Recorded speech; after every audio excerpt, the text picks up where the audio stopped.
Let's look at the following problem.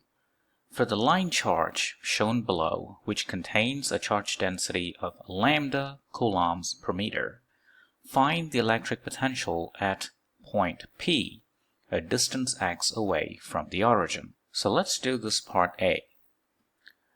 This is a continuous charge distribution, so we can divide this entire line charge into tiny segments, one of which is shown here, the shaded region. The length of this segment can be taken to be dy, and it contains the amount of charge, say dq coulomb. Its distance from the point of observation can be taken to be r. Its distance from the origin can be taken to be y. So the potential created by such a charge element at this point P can be written in the following manner. Let's call that potential d phi, and that is quite simply 1 over 4 pi epsilon naught, the amount of charge over r. This amount of charge is directly related to the charge density in the following manner. So the amount of charge dq equals linear charge density times the length of that charge element dy. So dq can be written in terms of lambda like that. Also, r can be written in terms of y and x using the Pythagoras theorem in the following manner. It is quite simply y squared plus x squared square root, where x is that distance and y is that distance. So let's substitute the expression for that r here. Y squared plus x squared. In order to determine the total potential created by this line charge at point P, we need to sum up such contributions from all such charge element from L2 all the way to minus L1. And in this case, such a sum will take the form of an integral. So taking out all the constants outside the integral sign, like that, you get the following integral to be solved.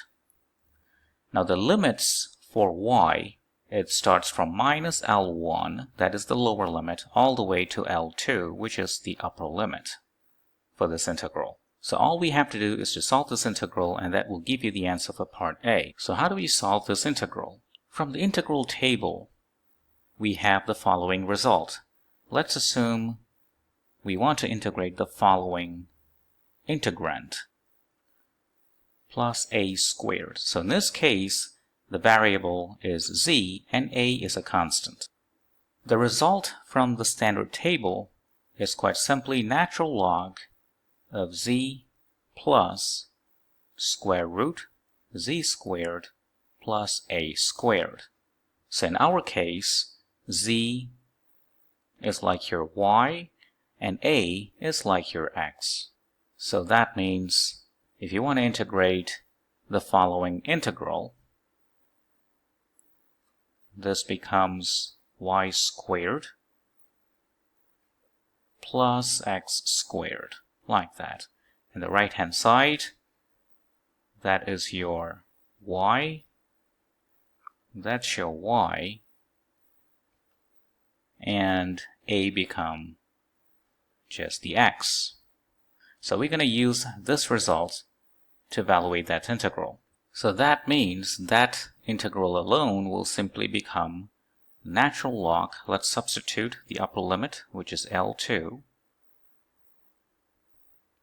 plus square root L2 squared plus x squared minus natural log, now the lower limit, which is minus L1 plus square root L1 squared plus x squared.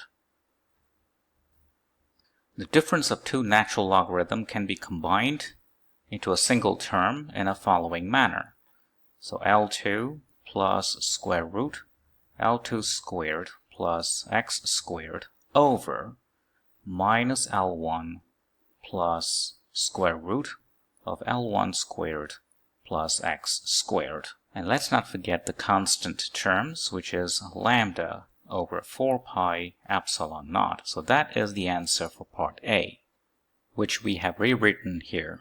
Now let's do part B. What is the electric potential at distances very large compared to L1 plus L2?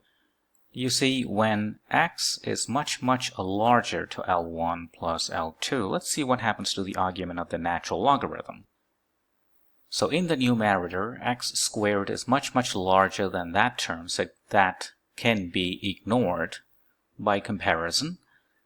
So that means the numerator of that natural log will simply become L2 plus x.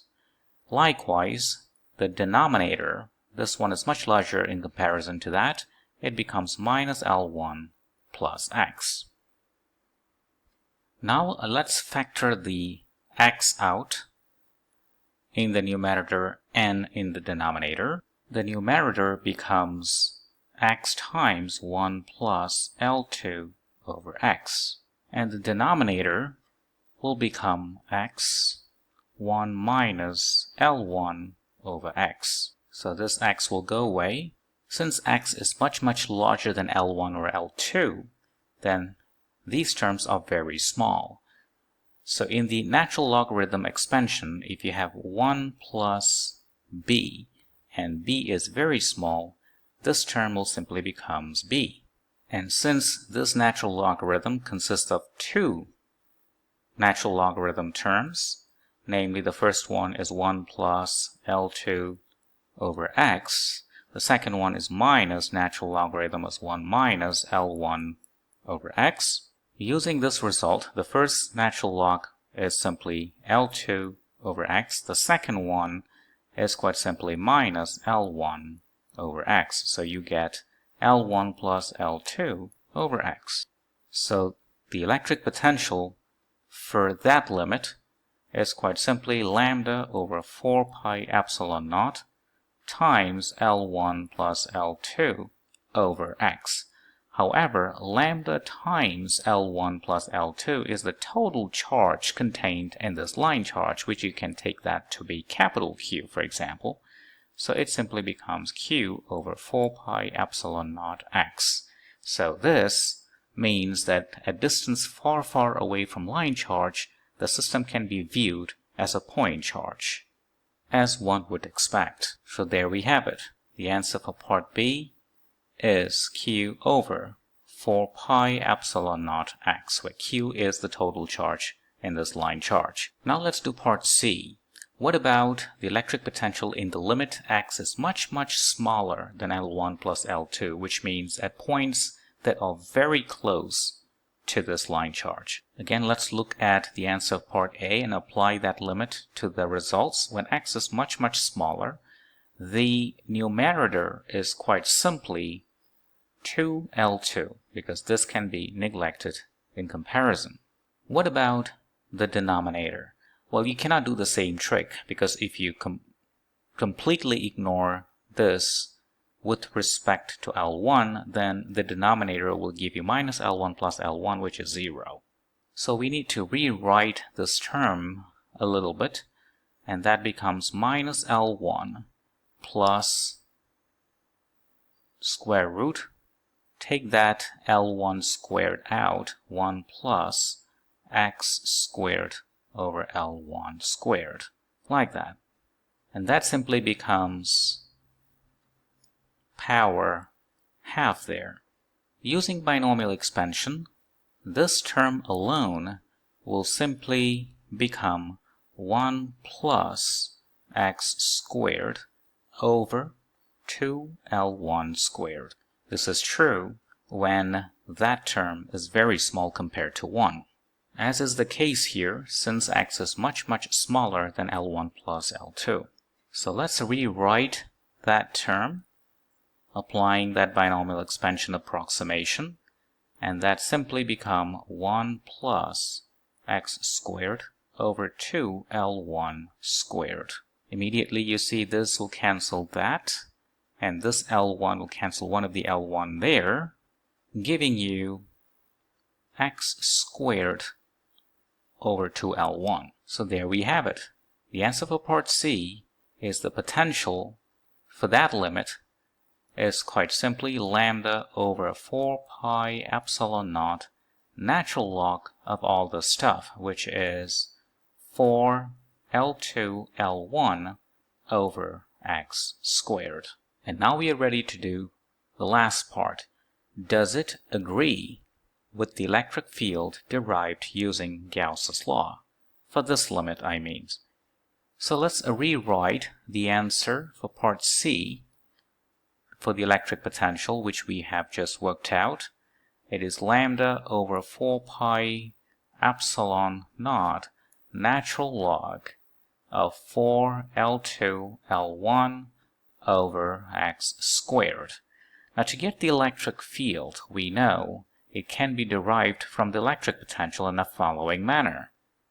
It is minus the derivative of that electric potential with respect to the variable, which in this case x, and don't forget I hat. It is I hat because at that point the electric field tends to go that way.